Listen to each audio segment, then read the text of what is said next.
আলাইকুম, কেমন আছেন সবাই? আজকের ব্লগটা কিন্তু অনেক অনেক বেশি স্পেশাল, কারণ আজকে একটা বিয়ের ব্লগ নিয়ে আপনাদের সামনে হাজির হলাম। অ্যান্ড হ্যাঁ, সবাই আমাকে এত পরিমাণ কোয়েশ্চেন করছিলেন, এত পরিমাণ পার্সোনালি মেসেজ দিচ্ছিলেন, কমেন্ট করছিলেন যে আমার বড় আপুর বিয়ে হয়ে গেল কিনা। সব কিছুই বলবো আমার আজকের ব্লগে। সো সব কিছু জানতে হলে আপনাদেরকে অবশ্যই আমার ফুল ব্লগটা দেখতে হবে। আজকে যার বিয়ে সেও সম্পর্কে আমার একটা বড় আপুই হয়। আসলে আমার বড় আপুর বিয়ে হয়নি, সবাই ভেবেছিলেন যে আমার বড় আপুর বিয়ে হয়ে গিয়েছে। আমার বড় আপুর বিয়ে হলে সবাই অগ্রিম জানতে পারবেন, যেহেতু আপনারা আমার একটা ফ্যামিলির মতো। সো সব কিছু আপনারাও জানতে পারবেন, নো টেনশন। আমার কয়েকজন রিলেটিভ একদমই ভয় পেয়ে গিয়েছিল যে তাদেরকে দাওয়াত দিলাম না, আমার বড় আপুর বিয়ে হয়ে গেল, তারা কোনো ইনভাইট পেল না। আমার বড় আপুর বিয়ে হলে আপনারা সবাই দাওয়াত পাবেন, এটা নিয়ে কোনো টেনশনই করবেন না। যাই হোক, আমরা ফুল ফ্যামিলি চলে আসলাম কমিটি সেন্টারে। কমিটি সেন্টারেই মেনলি আপুর বিয়ের অনুষ্ঠানটা করা হয়েছিল। এখানে ব্রাইডের ফটোশ্যুট হচ্ছিল অ্যান্ড ফ্যামিলির প্রত্যেকটা মেম্বার্স পিকচার্স তুলছিল। ফটোগ্রাফাররা পিকচার তুলে দিচ্ছিল। আমরাও ব্রাইডের সাথে ছবি তুলেছিলাম, বাট সেইটার আর ভিডিওর ক্লিপ নেওয়া হয়নি। এই বিয়েতে আমাদের পরিচিত অনেকের সাথেই দেখা হয়েছে অনেক দিন পর, কারণ দেখা যায় সবসময় তো আর দেখা হয় না, আমরা অনেক দূরে থাকি কিংবা তারা অনেক দূরে থাকে। তো এই বিয়ের মাধ্যমে তাদের সাথে দেখা করতে পেরে আমাদের অনেক ভালো লেগেছে।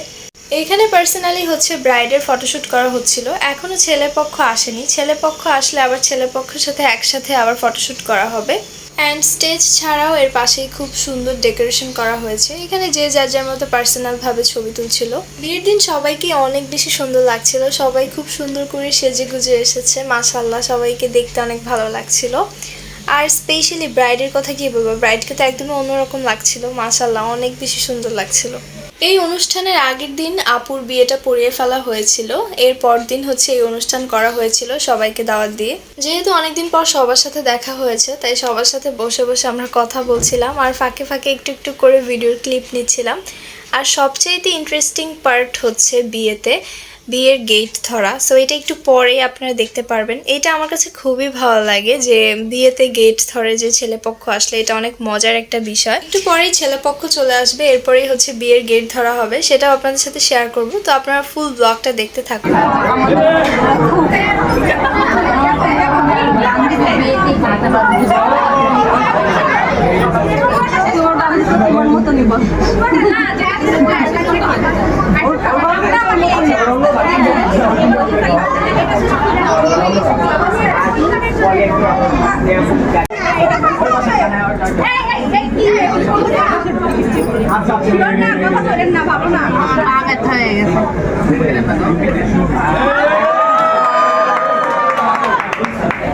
ঠিক আছে।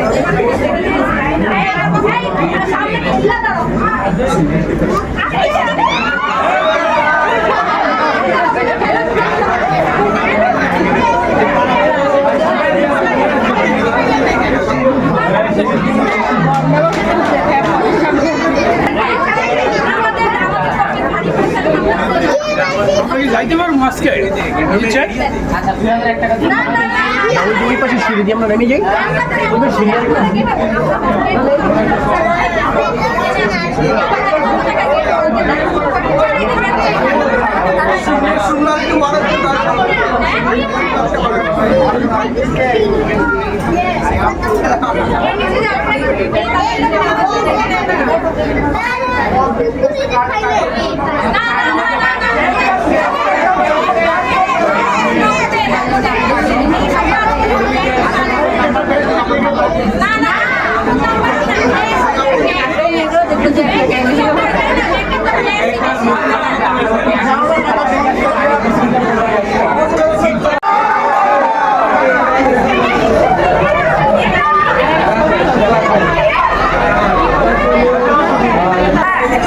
ফাইনালি ছেলেপক্ষ চলে আসলো।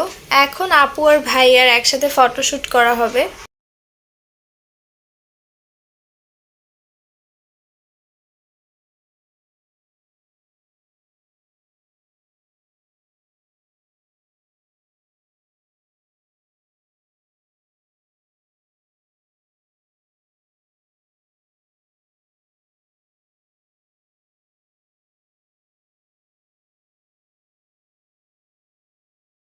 মাশাআল্লাহ আপু অ্যান্ড ভাইয়াকে খুব সুন্দর মানিয়েছে, তাদের দুজনকে অনেক বেশি সুন্দর লাগছিল। তারা বিভিন্নভাবে এখন পজ দিচ্ছিল আর ফটোগ্রাফাররা ছবি তুলে দিচ্ছিল।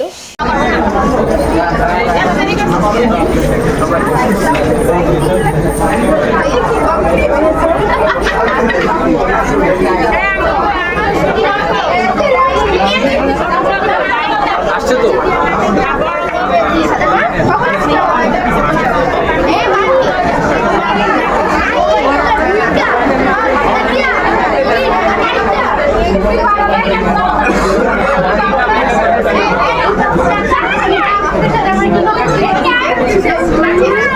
আসলে যেই ফ্যামিলি থেকে বিয়ে হয়, বিয়ের দিন কিন্তু ওই ফ্যামিলির সবাই অনেক বেশি ব্যস্ত থাকে। ওনারা ব্যস্ততার মধ্য দিয়েও কিন্তু আমাদেরকে খুব ভালোভাবে সময় দিয়েছে। এটা আমাদের কাছে অনেক অনেক বেশি ভালো লেগেছে, কারণ বিয়ের দিন তো অনেকগুলো গেস্ট থাকে, কাকে রেখে কাকে সময় দিবে, তারপরেও সবাইকেই সময় দিয়েছে। এখানে সবাই সবার সাথে কথা বলছিল আর কেউ কেউ এখন বসে বসে ব্রাইডের ফটোশুট দেখছিল।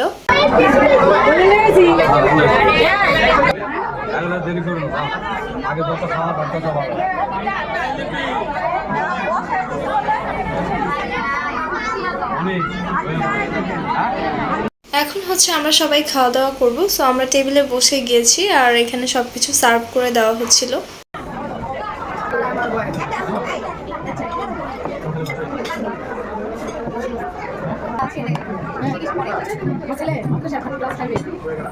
ভালো কাজ করছে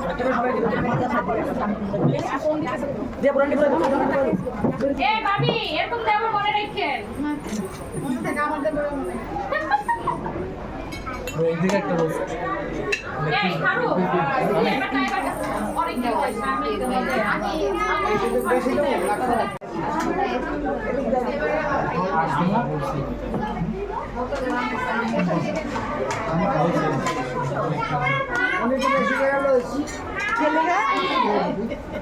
ভাইয়া আপনি একটু বেশি খান।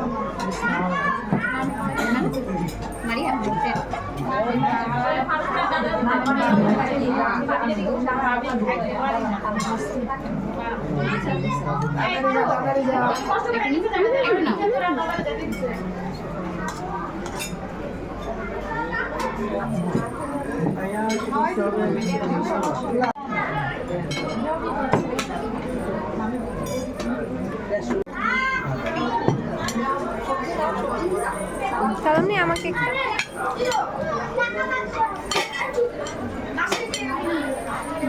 লেবু দিলে হবে আর কিছু।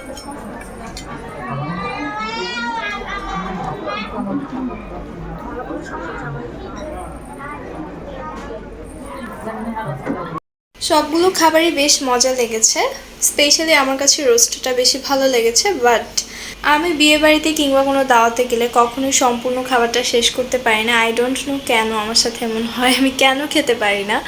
আর এখানে হচ্ছে আফরু দেখেন কি দুষ্টামি করছে। আমরা খাওয়া দাওয়া শেষ করে এসেছি আর আফরার তো খাওয়া দাওয়া করা লাগে না, তার দুষ্টামি করলেই পেট ভরে যায়। সে হচ্ছে আব্বুর সাথে খেতে বসেছিল, আমার মনে হয় না ও কিছু খেয়েছে, ও শুধু দুষ্টামিই করেছে ওইখানে। এই দেখেন এখানে একটু বসে আছে, তারপরেও কত কথা বলছি, কি দুষ্টামিগুলো করছে। অ্যান্ড সে অনেক বেশি এক্সাইটেড ছিল, এখানে ওর বয়সে আরও বাচ্চারা ছিল, তো তাদেরকে দেখে ওর অনেক বেশি ভালো লেগেছে। এখানে আপু আর ভাইয়ের ফটোশ্যুট করা শেষ, এখন হচ্ছে তারা খাওয়া দাওয়া করবে।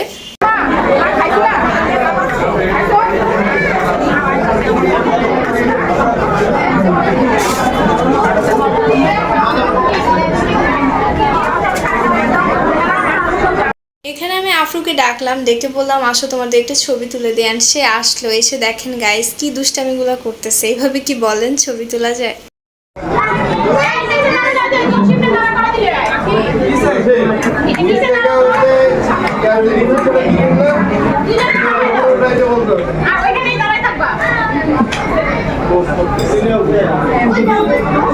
আপু আপনি দেন কি আবার একটা কিছু আপনি দেন কিছু না আপনার কিছু দেন আমার দাদারি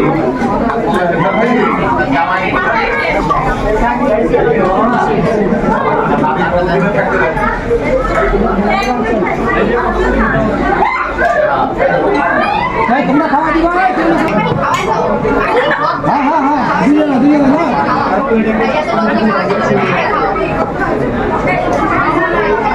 ভাইয়া খাবা ভাইয়া খাবা তারপর আমি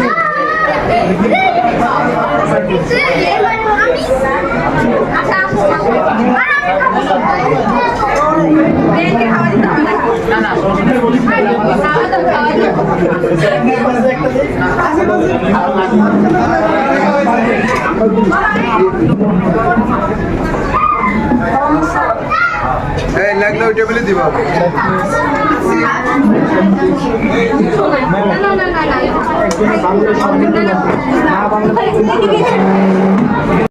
আপু অ্যান্ড ভাইয়ের খাওয়া দাওয়া শেষ, এখন হচ্ছে মালা পরানোর পালা। মালা পরানোর পর কিছু ছবি তোলা হবে, আর ছবি তোলা শেষেই হচ্ছে বিদায় বেলা।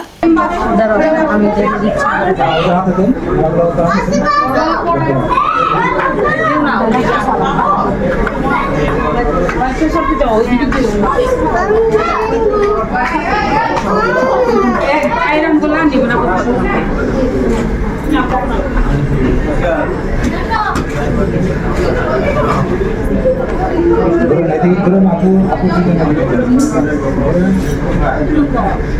এই ফটোশ্যুট শেষেই হচ্ছে আপুর বিদায় বেলা। তো এখানে ফটোগ্রাফাররা আপুকে বলছিল একটু হাসতে, বাট আপু কোনোভাবেই হাসতে পারছিল না, কারণ এখানে আপু অনেক বেশি ইমোশনাল হয়ে গিয়েছিল, দেখেই বোঝা যাচ্ছে। ট্রাস্ট করবেন নাকি গাইস জানি না, এখানে আমাদের সবারই এত বেশি খারাপ লাগছিল, মানে আপুর বিদায় বেলার সময় আন্টির কান্না প্লাস হচ্ছে আপুর কান্না দেখে আরও বেশি খারাপ লাগছিল। একটা মেয়ের লাইফে সবচেয়ে কষ্টের মোমেন্ট হচ্ছে এই বিদায় বেলা। সো আপু হচ্ছে এখন বিদায় নিচ্ছে, অ্যান্ড এখানে আমাদের ফ্যামিলির সবাই অনেক বেশি ইমোশনাল হয়ে গিয়েছিল, আর আমরা মেয়েরা যারা ছিলাম লিটারেলি কান্নাই করে দিছি, মানে আর নিজেদেরকে কন্ট্রোলই করতে পারিনি।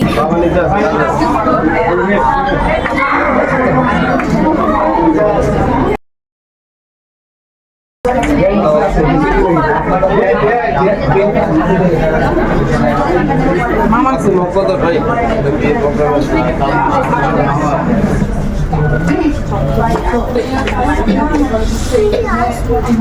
আপা আপনার হাত দেন হাত দেন আপনি ওইখান থেকে দেন না, ওইখান থেকে দেন।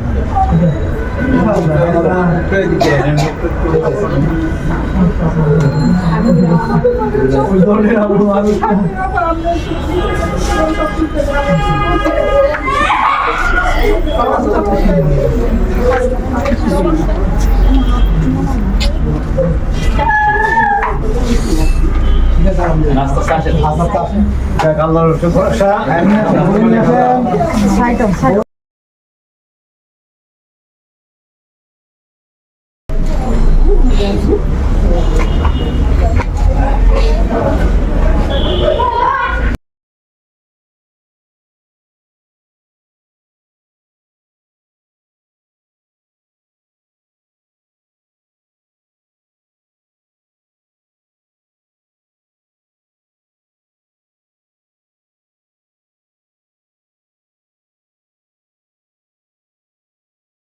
সো এই ছিল আমার আজকের ব্লগ। আই হোপ আপনাদের কাছে ভালো লেগেছে। ভালো লাগলে অবশ্যই like, comment, share and subscribe my YouTube channel, follow my Facebook page. দেখা হচ্ছে নেক্সট কোনো ব্লগে। সে পর্যন্ত সবাই সুস্থ থাকবেন, ভালো থাকবেন, নিরাপদে থাকবেন। আমার অ্যান্ড আমার ফ্যামিলির জন্য দোয়া করবেন।